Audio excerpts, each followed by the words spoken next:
மொத்தமா எத்தனை ஊசி டாக்டர் போடணும்? ஒரு நாய் கடிச்சிருச்சு, அது தெரு நாயோ வீட்டு நாயோ ஏதோ ஒரு நாய் கடிச்சிருச்சு அப்படின்னு சொன்னா எத்தனை ஊசிகள் அப்படிங்கிறது ரொம்ப முக்கியம். நாய் கடித்த அன்னைக்கு ரேபீஸுக்காக 2 ஊசி போடுவாங்க. ஒன்று வந்து இந்த ரேபீஸ் வேக்சின்கிற தடுப்பூசி, இன்னொன்று இம்யூனோகுளோபுலின். அதை அந்த கடிப்பட்ட காயத்திலே போடுவாங்க. இல்லைன்னா அருகாமையில் வேறு எங்கேயாவது போடலாம். ஸோ 2 ஊசி போடுவாங்க முதல் நாள்.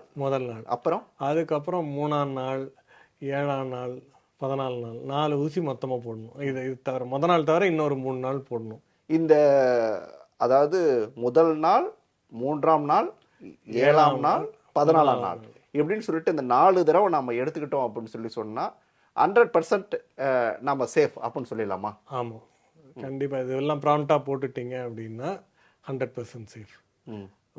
உலக அளவில் ரொம்ப அங்கீகரிக்கப்பட்ட ஒரு ட்ரீட்மெண்ட், அதாவது நோய் தடுப்பு அப்படின்னு பார்த்தீங்கன்னா இது ரேபீஸ்க்கு தான்.